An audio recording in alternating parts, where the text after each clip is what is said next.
Anime convention photography, in this case, Anime Magic 2024. I'll first be going into the specifics about the convention, how it was, what I did there, and then I'll be going into the technicals of the photography at it. So a little bit different this time. Anime Magic is somewhat new. It still has that smaller convention feel, but it is definitely growing. It picks up the slack where conventions like Anime Central basically moved on from different things like the Itasha car displays.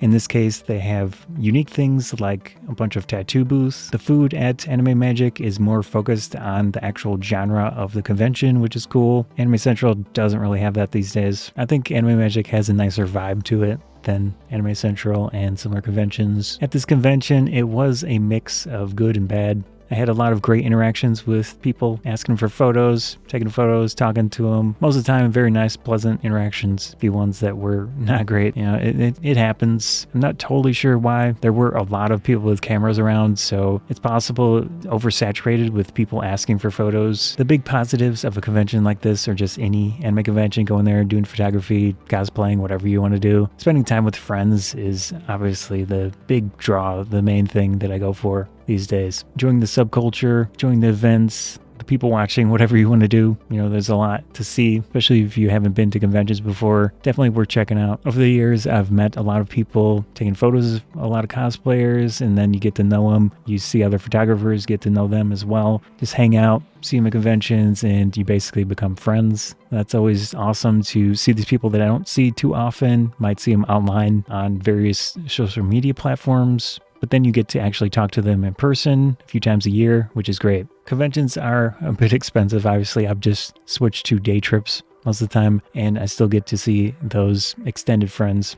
I like documentary style photography, and conventions are a great way to get into that. It's generally very inviting and open to photography, videography. The equipment that I was using is pretty much my standard these days. The Nikon Z5, the Nikon Z 40mm f2 lens, which was more early on with that lens, and I was still trying to get used to it, as well as the GoPro Hero 9 Black with the max lens mod in 2.7K 4:3 aspect ratio for the video. That way I have more vertical space to move the frame around. The 40mm f2 lens is my current favorite for convention photography. Has a nice mix of field of view as well as the aperture range starting at f2. The working distance isn't bad, and with conventions, they're super busy. They can be cramped at times. I did have a goofy interaction with one of the photographers. He was using an 85mm or something like that. Interesting choice. I have at times used an 85, but in my case, it was on an APS-C camera at the time. That was very, very challenging. I mean, use what you feel like, use what you think is going to work and give you the results you're looking for. With settings, I did up my minimum shutter speed at this convention compared to the previous one, 1/160th of a second for that minimum to really freeze the action, freeze the movement. You're going to have the subject moving around. Potentially, I'm going to be moving around with the camera shaking a little bit, and it just helps out to have those faster shutter speeds. Definitely did help in this situation. Early on with this lens and the Z5 combination, I did have some issues where the first one or two photos, something like that, were just not great. I do take enough photos to deal with it. I've never had any serious issues, but as I've used this combination more and more, adjusting the settings, making sure all the firmware is updated. Even the lenses have had firmware updates. You should check that out. Yeah, so at this current moment, it's a good combination. Feels pretty reliable. Obviously, a newer camera like the ZF would be a better choice, but use what you have, use what you can access. One of the nice things about Anime Magic is a little bit easier to do photography at than something like Anime Central. At the Hyatt Hotel, there is one location that I really, really like, but with Anime Central, it's blocked off as it's used for staff. At Anime Magic for this year, it was open, so that was awesome. I got to access that,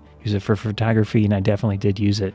It's a really huge skylight, awesome location. Depending on the time of day, it's great. Most of my photography was just the standard hallway cosplay photography, for lack of a better term. Walk around, ask people for photos, take a snapshot, works out. There were some situations where I would do more of an extended little photo shoot. I was walking around with one of my photographer friends at times, and then we ran into this Orochimaru cosplayer. They even took the time to adjust their contact lenses so that they were properly aligned. Really cool. I try to get a nice mix of cosplayers, or basically anyone that seems like they're in a good state of mind where I can go up and approach and ask them for a photo. Obviously, you want to avoid asking for photos in bad situations. If they're eating, drinking, in intense conversations with their friends, running, or just quickly moving from one location to another. Probably a bad idea to try to stop them and ask for a photo. It's situational. It's honestly an art unto itself and difficult to always be perfect, that it'll work out well. Part of the challenge. I saw quite a few friends at this convention and ended up taking photos of them.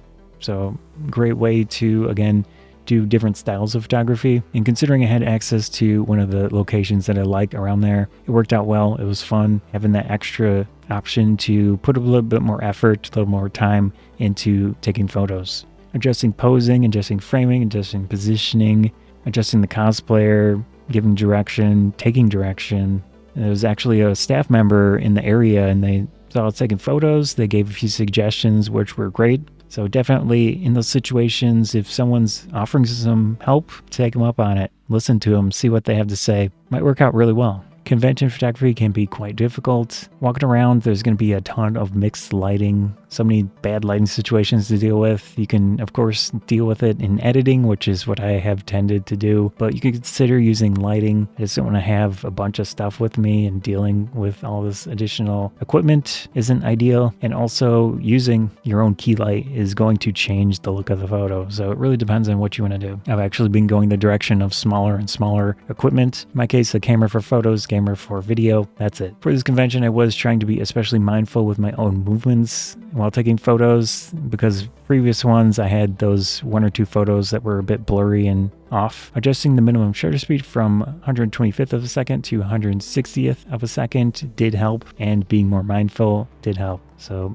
calm down, take a little bit of extra time with framing your subjects, getting it ready, letting your camera get situated and making sure that the stabilization system is actually working before you take that photo. My usual style with these quick impromptu snapshots is get a full body photo and then a close-up, maybe doing verticals mostly, but also a few horizontal depending on the situation. And then of course you can use cropping and post to get a little bit of additional variety. So it's better to get a few photos, take a few extra seconds, rather than get just one photo and then it turns out bad. Then you wasted that person's time. Editing convention photos is a whole process. I go through the photos twice, first taking out the worst ones, the technically bad photos, and then I go and remove duplicates, ones that just aren't perfect. So I ended up removing 167 the first time, 269 the second time, and then I ended up with 371 photos, not including any smartphone photos that I did include in my public gallery. I didn't have any issues where I took a photo of a cosplayer and didn't have anything to show from it. So definitely take more photos than less. Yeah, that way you don't waste someone's time. Overall, fun convention. Really enjoy going to these, taking photos, and again, nice cosplay photos for people. If you enjoyed the video, Scott Photography Bonsai, thanks.